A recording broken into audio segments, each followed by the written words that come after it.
Leituras em Lucas, capítulo 4. A graça e a paz de Jesus Cristo. Seja muito bem-vindo a esse canal que compartilha leituras, estudos, meditações e reflexões com base nos capítulos da Bíblia. Nós estamos gravando as leituras no Evangelho de Lucas e nós já gravamos as meditações e a leitura no Evangelho de Marcos. Na descrição do vídeo eu vou deixar um link para você que quiser acompanhar todos os vídeos que foram gravados a respeito do Evangelho de Marcos. Vou deixar também um link para os vídeos relacionados ao Evangelho de Mateus.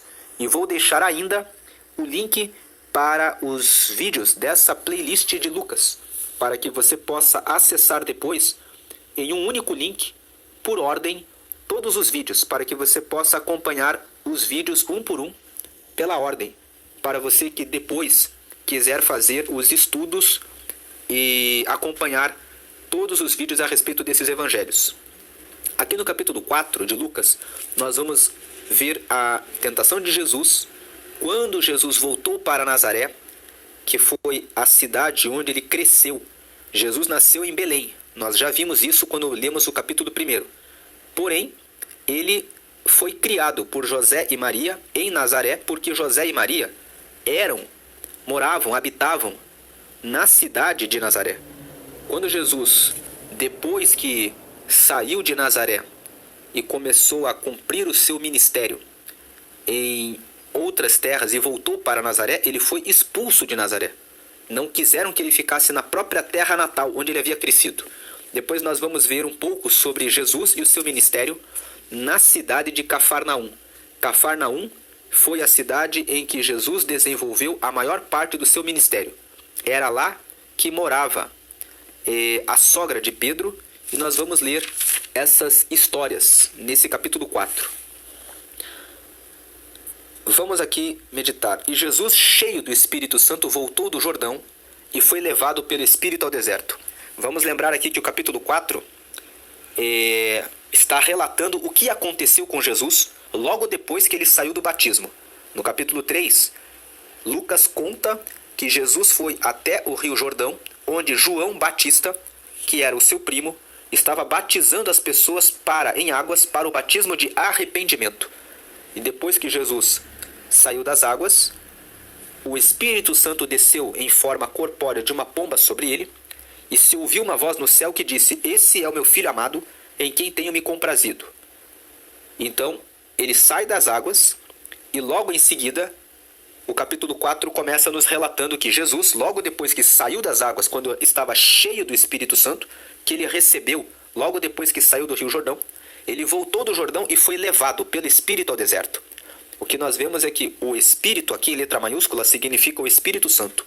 O próprio Espírito Santo levou Jesus para o deserto. Muitas vezes, nós, assim como Jesus, somos carregados para um campo de batalha, para um campo de provação. E nós ficamos ali no campo de provação pensando se fizemos alguma coisa de errado, mas na verdade, nós estamos ali naquele campo para amadurecer e aprender coisas novas com Deus. Jesus foi levado pelo próprio Espírito ao deserto. Foi levado para um campo de batalha. E 40 dias foi tentado pelo diabo. E naqueles dias não comeu coisa alguma e terminados eles teve fome. Veja que o Espírito levou Jesus para o deserto para que ele fosse tentado pelo diabo. E Jesus, para vencer a tentação, permaneceu em jejum durante 40 dias. Não comeu coisa alguma. Depois teve fome. Versículo 3, e disse-lhe o diabo: "Se tu és o Filho de Deus, dize a esta pedra que se transforme em pão." Veja que o diabo, ele usa estratégias para derrotar o cristão. Ele vem e lança a tentação na vida do cristão na hora em que o cristão está mais fragilizado em um campo da vida.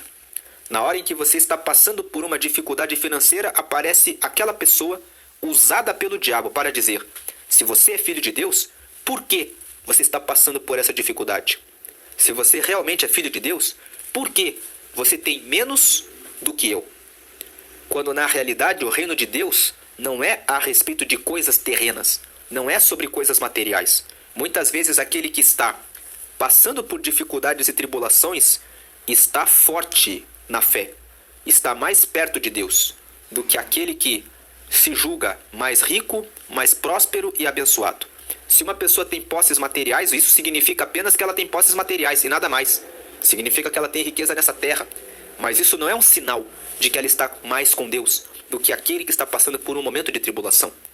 Paulo escreveu em Filipenses, no capítulo 4, no versículo 11, 12 e 13, que ele havia aprendido a passar por abundância e a passar até mesmo por fome.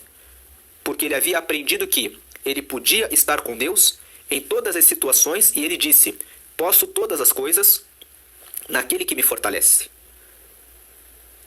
Muitas pessoas dizem que Paulo disse isso para dizer que nós podemos todas as coisas, podemos pedir qualquer coisa e Deus fará. Mas na verdade esse versículo 13 de Filipenses capítulo 4 deve ser lido dentro do seu contexto. E no contexto, Paulo está dizendo que ele havia passado por momentos de abundância e momentos de fome, mas ele sempre estava com o Senhor e que ele podia passar por todas as circunstâncias que ele estava com o Senhor. E o diabo vem muitas vezes no momento querendo dizer que você não é de Deus, querendo tocar em alguma fragilidade ou em alguma fraqueza.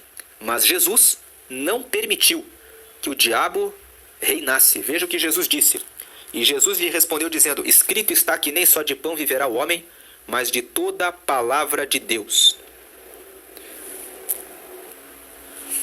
Aqui em Deuteronômio, no capítulo 8, no versículo 3, nós encontramos a passagem que Jesus usou para vencer o diabo. Veja que o versículo 3 aqui do Deuteronômio capítulo 8 está escrito na parte final. Vamos ler o versículo inteiro. E te humilhou e te deixou ter fome, e te sustentou com o maná que tu não conheceste, nem teus pais o conheceram, para te dar a entender que o homem não viverá só de pão, mas que de tudo o que sai da boca do Senhor viverá o homem. Aqui Moisés está falando para o povo: todos os mandamentos que hoje vos ordeno guardareis para os fazer, para que vivais, e vos multipliqueis e entreis e possuais a terra que o Senhor jurou a vossos pais. E te lembrarás de todo o caminho pelo qual o Senhor teu Deus te guiou no deserto nesses 40 anos, para te humilhar, para te tentar, para saber o que estava no teu coração, se guardarias os seus mandamentos ou não. E te humilhou, e te deixou ter fome, e te sustentou com um maná que tu não conheceste, nem teus pais o conheceram, para te dar a entender que o homem não viverá só de pão, mas que de tudo que sai da boca do Senhor viverá o homem.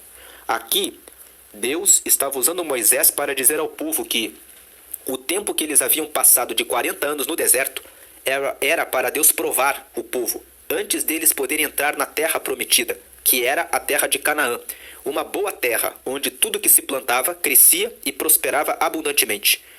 Antes que eles chegassem em Canaã, Deus permitiu que eles passassem no deserto, para que Deus pudesse fazer que eles vissem que eles dependiam totalmente de Deus. No deserto não havia água, não havia proteção contra o sol, não havia proteção contra o frio da noite, não havia alimento. E durante esse período de 40 anos, Deus fazia com que durante o dia houvesse uma nuvem sobre eles para protegê-los do calor do sol, que durante a noite houvesse uma coluna de fogo que trazia calor e luz, e que no caminho, durante a caminhada, eles encontrassem água que saía da rocha e o maná que caía do céu, que eles nunca tinham ouvido falar. E eles se alimentavam desse maná. Então, Deus aqui está usando Moisés para dizer: vejam que toda a palavra que saía da boca de Deus se cumpria.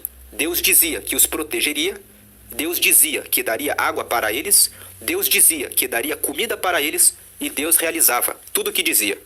Então a palavra de Deus se realiza. E o homem pode viver de toda a palavra. Quando Deus fala que vai acontecer alguma coisa, ele realmente cumpre. O homem pode viver da palavra de Deus. Pode não ter nada para comer, mas segundo a palavra de Deus, a comida aparece. É isso que Jesus estava dizendo para o diabo. Voltando para Lucas, no capítulo 4, vamos ler aqui que Jesus, no versículo 4, disse: Jesus lhe respondeu dizendo: escrito está que nem só de pão viverá o homem, mas de toda a palavra de Deus. Era esse texto de Deuteronômio, capítulo 8, versículo 3, que Jesus usou para derrotar o diabo e colocar o diabo no lugar dele.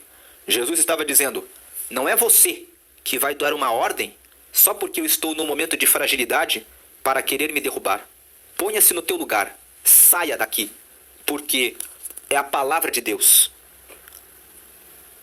que sustenta o homem. Mas o diabo, ele não ficou convencido. Jesus o derrotou, então o diabo vem e tenta uma segunda vez contra Jesus. O diabo é assim, ele tenta você uma vez, se ele não consegue derrubar você, ele insiste e ele procura uma nova fraqueza para tentar derrubar você. Então o diabo, usando essa insistência que ele tem em derrubar o cristão, não foi diferente com o mestre. Ele vem, o diabo, versículo 5, levando-o a um alto monte, mostrou-lhe num momento de tempo todos os reinos do mundo. E disse-lhe o diabo: dar-te-ei a ti todo este poder e a sua glória, porque a mim me foi entregue, e dou-o a quem quero. Portanto, se tu me adorares, tudo será teu. E Jesus respondendo disse-lhe: vai-te, Satanás, porque está escrito: adorarás o Senhor teu Deus, e só a ele servirás. Aqui, o diabo tenta convencer Jesus a buscar o reinado na terra. Essa é uma proposta que o diabo lança para derrubar muitos cristãos.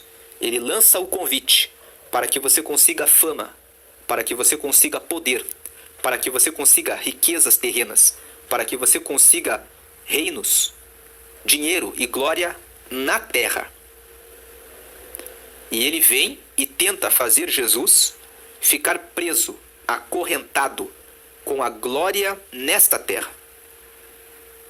E Jesus olha para Satanás e responde: adorarás o Senhor teu Deus e só a ele servirás. Aqui, Jesus usa um outro texto das Escrituras para derrotá-lo. Aqui em Deuteronômio, capítulo 6, vamos ler aqui no versículo 5. Versículo 4 fala assim: ouve Israel, o Senhor nosso Deus é o único Senhor. No versículo 5, amarás, pois, o Senhor teu Deus de todo o teu coração e de toda a tua alma e de todo o teu poder. Versículo 6, e estas palavras que hoje te ordeno estarão no teu coração, e as intimarás a teus filhos, e delas falarás assentado em tua casa, e andando pelo caminho, e deitando-se e levantando-te. Então nós vemos aqui nesse texto de Deuteronômio, no capítulo 6, no versículo 5, que estava a ordem de adorar apenas ao Senhor. Jesus usa a própria palavra, usa esse texto para derrotar o diabo. Voltando para Lucas 4, nós vemos aqui no versículo 8, que Jesus responde: vai-te, Satanás, porque está escrito: adorarás o Senhor teu Deus e só a ele servirás. No versículo 9, o diabo ainda assim continua insistindo, e ele tenta uma terceira vez. O diabo é insistente, ele procura uma fraqueza. Jesus estava com fome. Jesus derrota ele, então ele vem e tenta Jesus na sua arrogância, na sua riqueza, tentar Jesus com riquezas terrenas, com poder, com fama na terra. Jesus vence. Então o diabo tenta mais uma vez Jesus. No versículo 9, levou também a Jerusalém e pô-lo sobre o pináculo do templo e disse-lhe: se tu és o Filho de Deus, lança-te daqui abaixo. Versículo 10, porque está escrito: mandará aos seus anjos acerca de ti que te guardem e que te sustenham nas mãos, para que nunca tropeces com o teu pé em alguma pedra.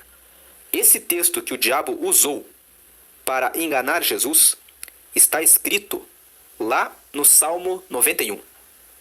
O diabo, vendo que Jesus usava a palavra para vencê-lo, então o diabo quis usar a própria Bíblia para derrotar Jesus. O diabo pensou assim: já que ele usa sempre a Bíblia para me vencer, eu vou pegar um texto da Bíblia para colocá-lo no ridículo, para dizer que se ele realmente é filho de Deus, tem que acontecer desse jeito. Então ele pega o Salmo 91 e lança sobre Jesus. Coloca Jesus no alto do templo, em Jerusalém, e diz para ele um texto do Salmo 91. E Jesus, mais uma vez, usa a própria palavra para derrotar o diabo. Jesus respondendo disse-lhe: dito está, não tentarás ao Senhor teu Deus. Jesus aqui usou outro texto também da palavra para derrotar o diabo. Vamos ver esse texto. Mais uma vez aqui em Deuteronômio, no capítulo 6, nós vamos ler o versículo 16. Está escrito: Não tentareis o Senhor, vosso Deus, como o tentastes em Massa. Aqui, Moisés estava ordenando ao povo que não tentasse a Deus. No deserto, o povo havia tentado a Deus, dizendo para Deus que Deus não fazia o que eles queriam, que se Deus realmente fosse Deus, que Deus teria que provar que era Deus fazendo algo que eles queriam que ele fizesse. Quando alguém tenta Deus nessa forma, dizendo: se o Senhor é Deus, então o Senhor vai fazer o que eu quero, você está dizendo que Deus é seu escravo, que Deus é o teu servo, que você é que manda em Deus, e que Deus só é Deus se ele realizar aquilo que você quer. E Deus não deixou as coisas dessa forma. Deus realizou juízo sobre o povo, para mostrar que ele é quem é Deus, pois ele já havia manifestado muitos sinais para o povo no deserto. Ele colocava nuvem para protegê-los do calor. Ele colocava coluna de fogo para dar luz e trazer calor durante a noite no frio do deserto. Ele trazia água que saía da rocha. Ele trazia o maná que caía do céu. E ainda assim, o povo queria que Deus fizesse a vontade deles. Então Deus matou a muitos deles, dizendo: eu sou o Senhor. E Moisés aqui lembra o povo: não tentareis o Senhor vosso Deus como o tentastes em Massa, que era um lugar onde Deus provou que ele era Deus. Vamos voltar agora para Lucas, no capítulo 4. Antes de voltar para Lucas 4, vamos passar aqui por Êxodo, capítulo 17. Porque ali nós lemos em Deuteronômio que não tentareis ao Senhor vosso Deus como houve em Massa. Então aqui nós vamos ler em Êxodo 17 qual era essa região de Massa.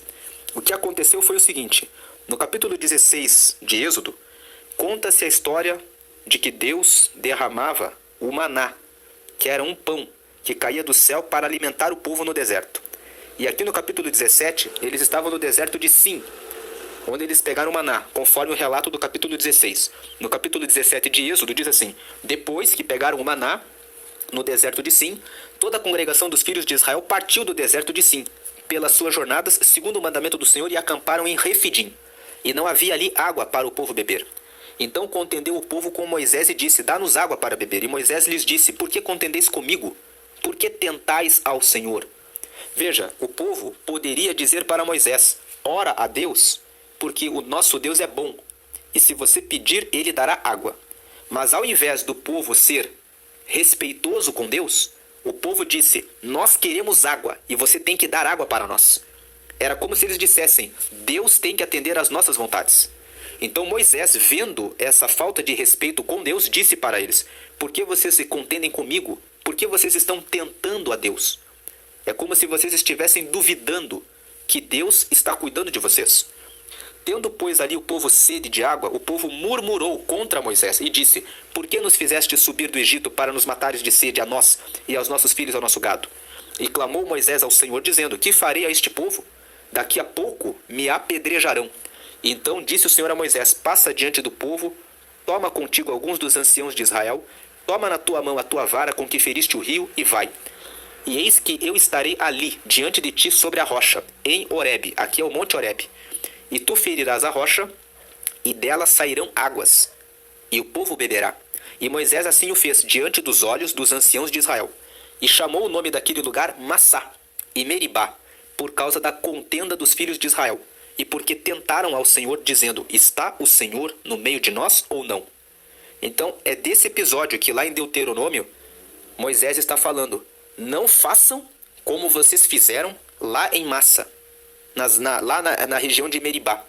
Não tentem a Deus. Vocês não precisam tentar a Deus, porque Deus é bom. Vocês não precisam colocar a vontade de vocês acima da vontade de Deus. Deus sabe o que Ele faz. Deus, Ele realiza tudo no devido tempo. Ele sabe o que vocês precisam. Vocês não precisam desonrar a Deus, murmurando, falando contra Deus. É isso que Moisés estava dizendo, lembrando o povo do que havia ocorrido no trajeto, aqui na região de Massá, aqui na região de Meribá. Agora vamos voltar para Lucas 4. Voltando aqui em Lucas 4, no versículo 12, nós vemos aqui, Jesus respondendo disse-lhe, dito está, não tentarás ao Senhor teu Deus. Jesus usou a palavra mais uma vez e derrotou o diabo. Então, o ensino que nós colhemos daqui é que Jesus derrotou o diabo todas as vezes com o conhecimento da palavra. Daí a importância de ler a Bíblia. Quando você lê a Bíblia, você tem a revelação do próprio Deus para derrotar o diabo e pela própria palavra você conhece as estratégias que o diabo usa para derrotar o cristão. Jesus deixou isso registrado no Evangelho para nos ensinar. Você vence o diabo obedecendo, conhecendo a palavra. Porque conhecendo a palavra você consegue obedecer a Deus, saber quais são os mandamentos que honram e agradam a Deus. E quando o diabo vem para lutar contra você, você sabe como derrotá-lo. Esse texto também nos ensina que o diabo usa a estratégia da persistência. Ele sempre insiste para derrotar o cristão. Lembre-se que a sua alma é valiosa e ele quer derrotá-lo para que carregue a sua alma para o inferno. Há pessoas que dizem, o inferno não existe. Mas Jesus trouxe a revelação de que sim, o inferno existe. E acabando o diabo toda a tentação, ausentou-se dele por algum tempo. Veja que o próprio texto fala que o diabo, ele se ausentou de Jesus por algum tempo. Enquanto você estiver aqui na terra, enquanto estivermos aqui, o diabo sempre tentará derrubar e levar a nossa alma para o inferno. Ele quer derrotar o cristão. Ele se ausentou por algum tempo.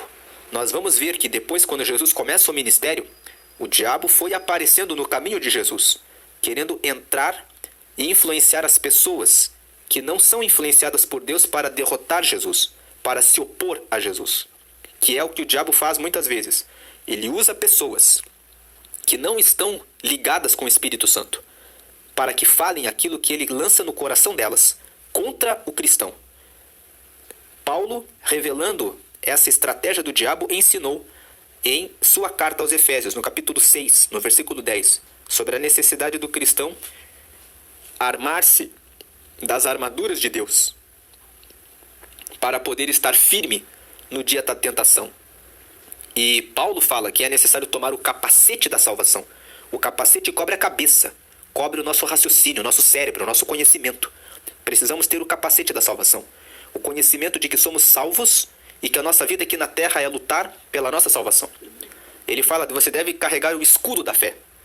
Quando a pessoa quiser dizer a você que você está passando por crise financeira, que você está doente e que, portanto, Deus não está com você, você precisa ter a fé como teu escudo, dizer, Deus sabe todas as coisas, Ele sabe por que eu estou enfermo, por que eu estou passando por essa crise econômica e financeira, porque o cristão também passa por provações para o seu amadurecimento.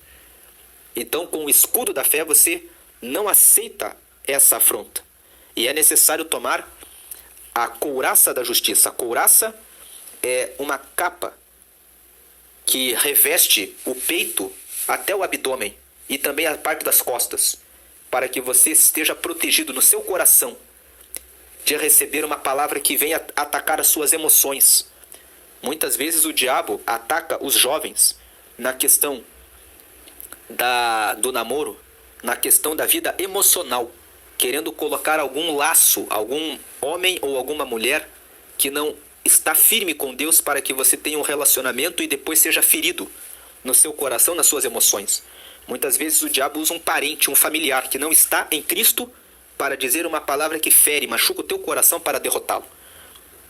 Então você tem que ter a couraça da justiça para perdoar, para ter a sabedoria para se livrar dos pratos que o diabo lança na vida sentimental, para não cair depois na derrota, no fracasso na sua vida espiritual. E Paulo fala por último que você deve tomar a espada, que é a palavra de Deus, com a qual você pode derrotar o diabo. E Jesus aqui usou a espada, que é a palavra, e derrotou o inimigo. Jesus ficou com o seu coração guardado e protegido. Ele não se deixou levar pela fome, não se deixou levar pela busca de riqueza e glória, fama na terra, não se deixou levar por dúvida em relação ao poder de Deus. O povo lá em Massá e Meribá colocou Deus em dúvida. Será que ele é Deus? Mas Jesus em nenhum momento colocou em dúvida que Deus estava com ele. ele respondeu exatamente como Deus orientou Moisés a responder ao povo: não tentarás ao Senhor teu Deus. Depois de vencer o diabo nessas 3 esferas, na esfera do físico, que é a fome, na esfera da busca de glória, que é na parte da alma, e na parte do espírito, que é ter dúvida ou não a respeito de Deus estar com ele.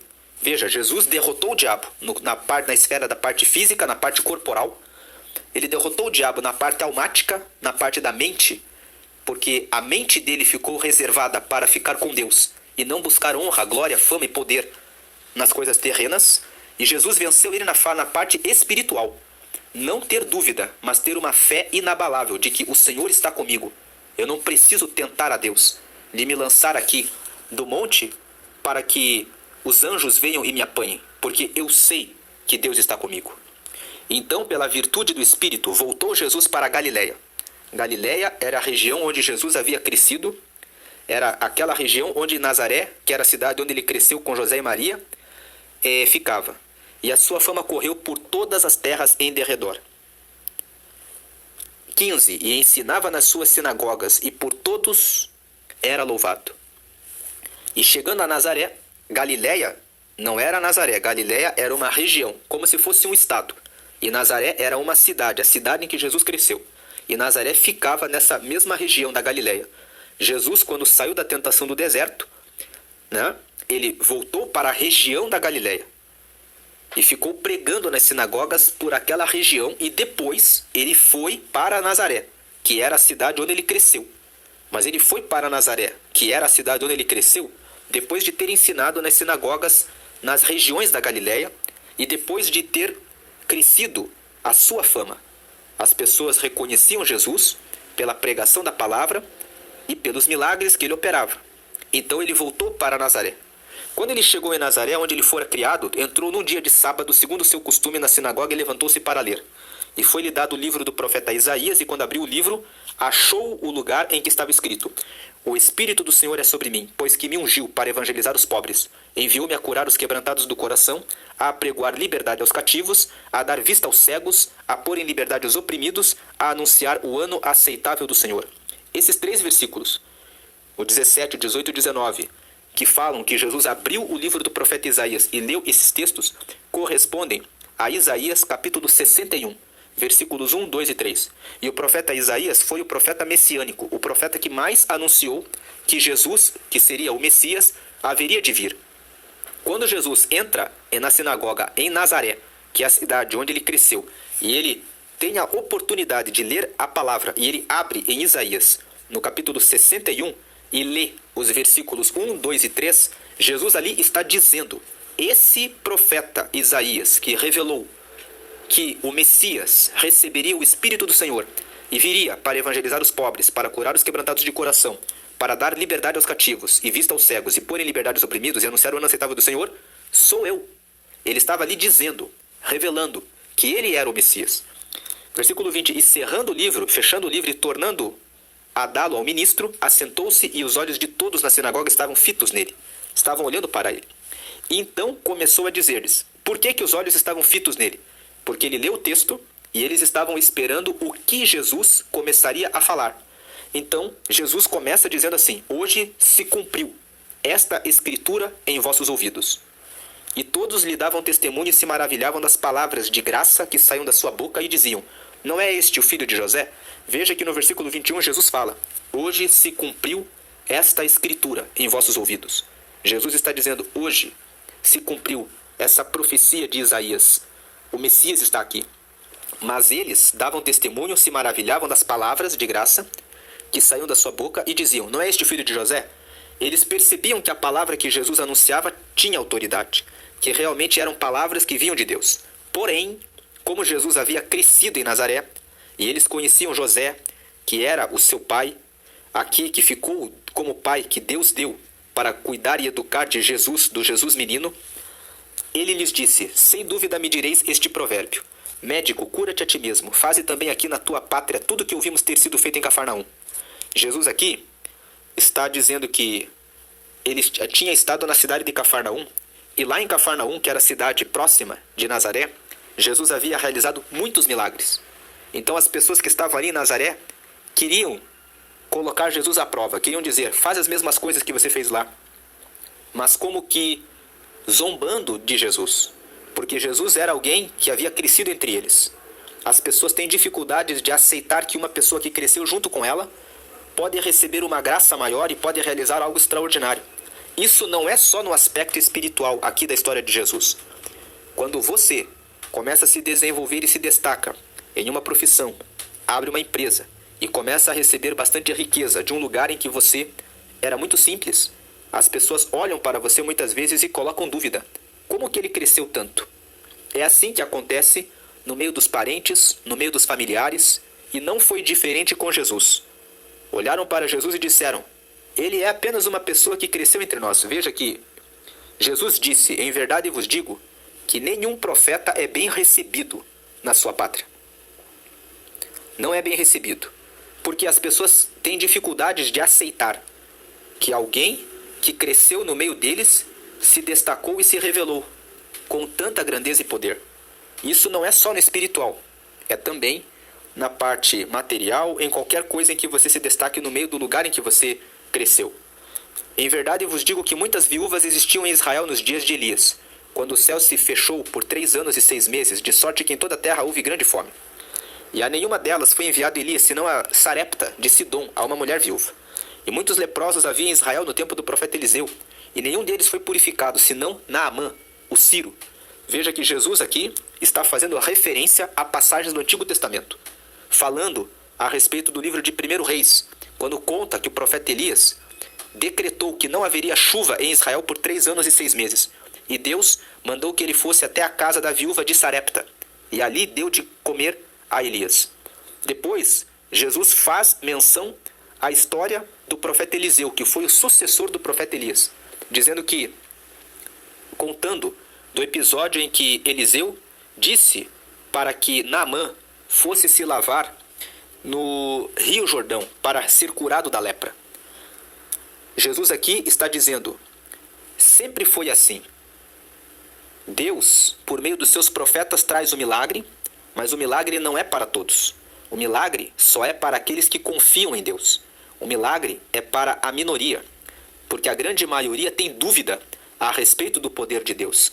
Por essa razão, muitas pessoas que estão dentro das igrejas não desfrutam de todas as maravilhas que Deus tem para realizar na vida dos cristãos. Eles mesmos duvidam. E aqui nós vemos que Elias foi enviado apenas para uma viúva de Sarepta. Eliseu foi enviado apenas para curar Naamã. E todos na sinagoga, ouvindo essas coisas, se encheram de ira. Veja que o povo, quando escuta a correção, ficou com raiva de Jesus. Disseram, devem ter pensado, quem ele pensa que é para dizer que nós não temos fé? É essa a questão. Jesus estava mexendo, tocando na ferida, dizendo, vocês não têm fé. A fé é apenas para alguns. Vocês não recebem, porque vocês não têm fé. Então eles ficaram irados. E levantando-se, o expulsaram da cidade. Veja que Jesus nasceu. Ele cresceu em Nazaré. Ele nasceu em Belém, como nós lemos em Lucas, no capítulo 1. E ele era filho de José e Maria, que moravam em Nazaré. Então ele foi levado para crescer em Nazaré. E ele, embora tenha crescido naquela cidade, eles o expulsaram. E o levaram até o cume do monte em que a cidade deles estava edificada para dali o precipitarem.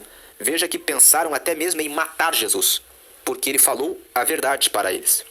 Ele, porém, passando pelo meio deles, retirou-se. Jesus teve que passar no meio, correr, se proteger para escapar. E desceu a Cafarnaum, cidade da Galileia, e os ensinava nos sábados. E admiravam-se da sua doutrina, porque a sua palavra era com autoridade. E estava na sinagoga um homem que tinha um espírito de um demônio imundo, e este exclamou em alta voz, dizendo, que temos nós contigo, Jesus Nazareno? Vieste a destruir-nos? Bem sei quem és, o Santo de Deus. Veja que aqui nós vemos que o diabo teve um encontro com Jesus novamente. Ele estava num homem endemoniado, que estava ali na sinagoga. Muitas pessoas pensam que na igreja não existem pessoas com demônios. Aqui está uma passagem que revela que pessoas podem estar dentro da igreja e estarem com demônios. Jesus estava pregando na sinagoga, e ali dentro da sinagoga o homem estava endemoniado. E quando Jesus começou a pregar, ele disse, o diabo se manifestou e disse, o que nós temos contigo, Jesus Nazareno? Vieste a destruir-nos? Bem sei quem és, o Santo de Deus. Nessa fala do diabo, nós vemos que o diabo conhece Jesus. Ele falou, bem sei quem és. Bem sei quem és. Será que o diabo sabe bem quem você é? Ou será que você tem que fugir quando ele se manifesta na vida de alguém? Porque muitos cristãos não têm jejuado e orado e buscado comunhão com Deus. Quando você tem comunhão com Deus, o diabo sabe quem você é. Ele conhece você e sabe que você tem relacionamento com Deus. E ele até foge, porque vê o fogo de Deus em você. Jesus estava ali e ele falou, bem sei quem és, o santo de Deus. E Jesus o repreendeu e dizendo, cala-te e sai dele. E o demônio, lançando por terra no meio do povo, saiu dele, sem lhe fazer mal. E veio espanto sobre todos, e falavam uns e outros, dizendo, que palavra é esta, que até os espíritos imundos manda com autoridade e poder, e eles saem. E a sua fama divulgava-se por todos os lugares em redor daquela comarca. Ora, levantando-se Jesus da sinagoga, entrou em casa de Simão, e a sogra de Simão estava enferma, com muita febre, e rogaram-lhe por ela. E inclinando-se para ela, repreendeu a febre, e esta a deixou. E ela, levantando-se logo, servia-os. Veja que aqui está escrita a revelação de que Jesus cura de todas as enfermidades, desde as pequenas, como uma febre, como também ele realiza curas grandes. Quando ele mesmo fala que Eliseu curou o leproso no Rio Jordão, ele está dizendo que Deus tem poder para curar tanto a lepra quanto a pequena doença, uma febre. Toda doença gera uma perturbação no corpo físico.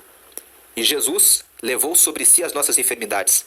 Lá em Isaías, no capítulo 53, no versículo 4, está escrito que ele levou sobre si as nossas dores, levou as enfermidades. Ele tem o poder de curar de toda doença quando ele quer realizar a cura. É necessário entender que a soberania é de Deus. Há pessoas que contraem doenças e é da vontade de Deus que as pessoas sejam levadas por meio de uma doença, porque é o tempo chegado da sua vida na terra. Mas ele tem poder para realizar a cura segundo a vontade dele. E ao pôr do sol, todos os que tinham enfermos de várias doenças lhe os traziam, e impondo as mãos sobre cada um deles os curava. Aqui, Jesus estava manifestando a sua glória. Então ele realizou a cura de todos, para que não houvesse dúvida a respeito de que ele realmente era o Filho de Deus. E também de muitos saíam demônios, clamando e dizendo, tu és o Cristo, o Filho de Deus. Veja que o diabo confessava, reconhecendo, sabia que ele estava na terra para derrotá-lo eternamente. O diabo conhecia, sabia que Jesus estava ali para vencê-lo por toda a eternidade. Por isso, sabendo que Jesus já derrotou o inimigo eternamente, não há motivo algum para ter medo de demônios, de espíritos imundos, de espíritos de mortos, porque nada disso prevalece diante de Deus. E ele, repreendendo-os, não os deixava falar, pois sabiam que ele era o Cristo. E sendo já dia, saiu e foi para um lugar deserto, e a multidão o procurava, e chegou junto dele, e o detinham para que não se ausentasse deles. Veja que quando você manifesta a glória de Deus na sua vida, as pessoas vão atrás e querem estar com você por causa da glória de Deus, que vai realizando maravilhas e milagres no meio das pessoas.